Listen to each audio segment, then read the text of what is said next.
Okay guys, one of the things that I'm going to work on doing this year is actually making some YouTube videos to help you with your social studies lessons. So we're going to go ahead and get started. This is some of the stuff that we will be covering as soon as we come back. We're going to talk about the early republic. This is the time period right after the Constitution. So we have the very first election, which the president was voted on. And by the way, it was voted on strictly by the Electoral College. There was no public votes for this at all. And it ends up being none other than George Washington picked for president. So George Washington was our very first president. And also the second runner-up picked by the Electoral College was John Adams. So John Adams is going to become our first vice president. Again, this election did not have the general public involved at all. This was strictly done by the Electoral College. So their inauguration was April 30th, 1789 in New York City. This was the temporary capital of the United States.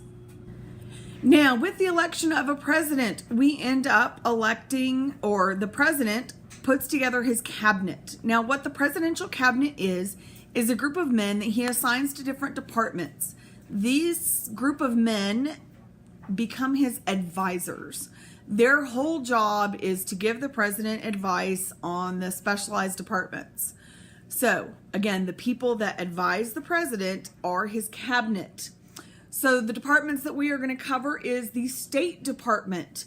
The State Department deals with other countries. It actually has nothing to do with the individual states. It deals strictly with other countries. The first Secretary of State was Thomas Jefferson.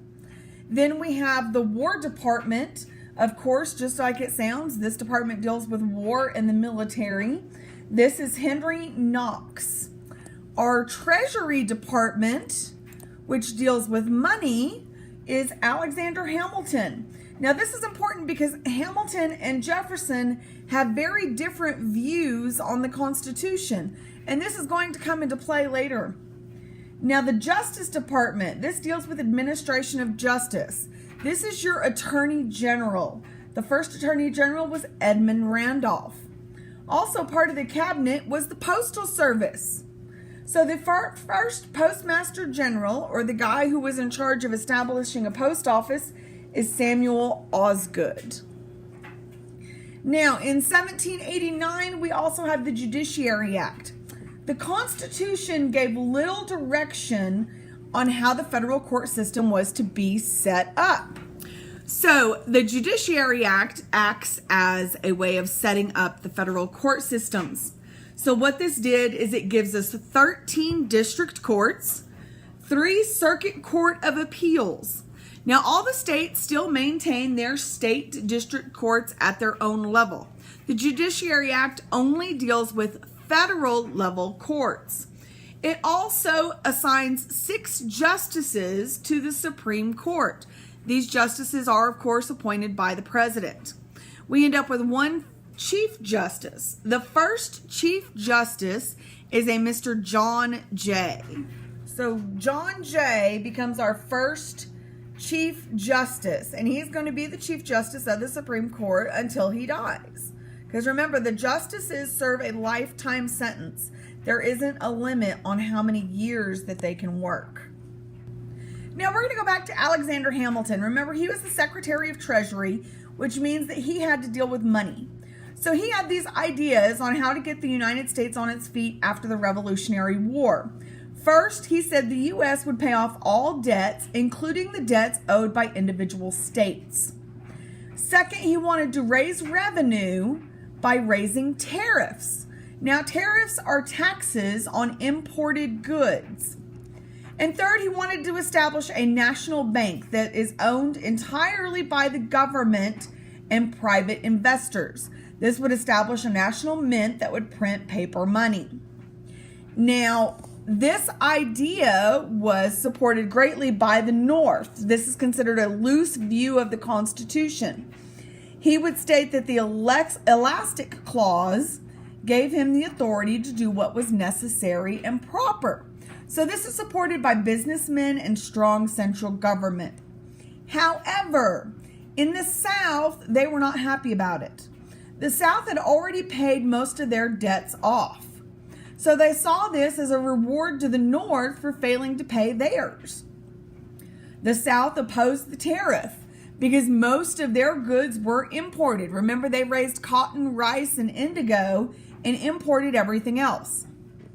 Now, during this time period, people who lent money to the government in exchange for bonds often sold these bonds for really cheap to speculators.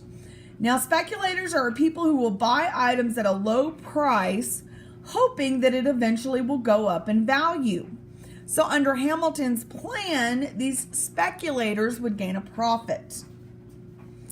Also, the South and Jefferson felt that Congress didn't have the right to found a bank. So Thomas Jefferson had a strict view of the Constitution and felt there should be stronger limits on the national government. This was favored by the South and the farming community. Now, the South is going to finally agree to Hamilton's proposal, but only if they agree to move Washington, D.C. to the South.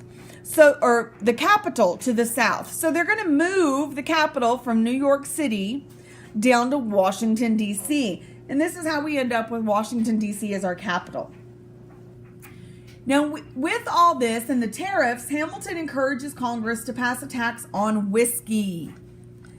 Now, in Pennsylvania, the farmers grew corn to make whiskey, saw this as a personal attack on them. Many of them used whiskey and the corn that they raised as money. So the summer of 1794, farmers attacked tax collectors, known as the Whiskey Rebellion. President Washington personally led an army to stop the rebellion, and farmers surrendered right away.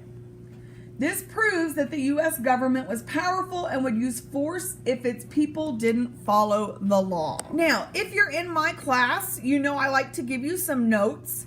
So this is just going to be like a quick recap of what this video covers. So this is the early republic. We get our first president, George Washington, our vice president of John Adams. The cabinet, which is the group of people that act as advisors to the president. The State Department that deals with other countries. This is Thomas Jefferson. The War Department, which deals with military, is Henry Knox. The Treasury Department, which deals with the economy, is Alexander Hamilton. The Justice Department, which deals with administration of justice, this is your Attorney General, is Edmund Randolph. And the Postal Service is Samuel Osgood. We get the Judiciary Act of 1789. This gives us 13 district courts, 3 circuit court of appeals, 6 Supreme Court justices, and our first Chief Justice of John Jay. Now, Hamilton's economic plan, the U.S. would pay off all of the debts, including those owed by the state. Revenue would be generated by raising tariffs or taxes on imports, and establish a national bank. The South had already paid off their debts. They opposed the tariff because they mainly imported goods. People who lent money to the government in exchange for bonds often sold them for minimum, so those speculators would gain a profit. And Congress didn't have the right to found a bank. The South finally agrees as long as the capital of the U.S. is moved to Washington, D.C. And last of all, Congress passed a tax on whiskey. In Pennsylvania, farmers who grew corn to make whiskey saw this as a personal attack. Summer of 1794, farmers attacked tax collectors, and this became known as the Whiskey Rebellion. Washington personally led an army to stop that rebellion. Now, some quick review questions. These are potentially would appear on a test. A good way to make sure you grasped the quick concepts in the video. So number 1, what is the role of the president's cabinet? Who nominates federal justices? And why is Washington, D.C. the capital? And as they say in YouTube world, if you like it, give it a thumbs up. Subscribe. That way you can stay on top of it. I'm going to do these for the rest of the school year. So especially if you are in my social studies class, it will benefit you. These will be a great review and help prepare you for the test. And pause it when it gets to the notes and add the notes into your notebook. This is an easier way. If there are some things you're confused about, put it in the comments, and I'll even do a video addressing those and helping clarify things. Okay, guys, have a great day.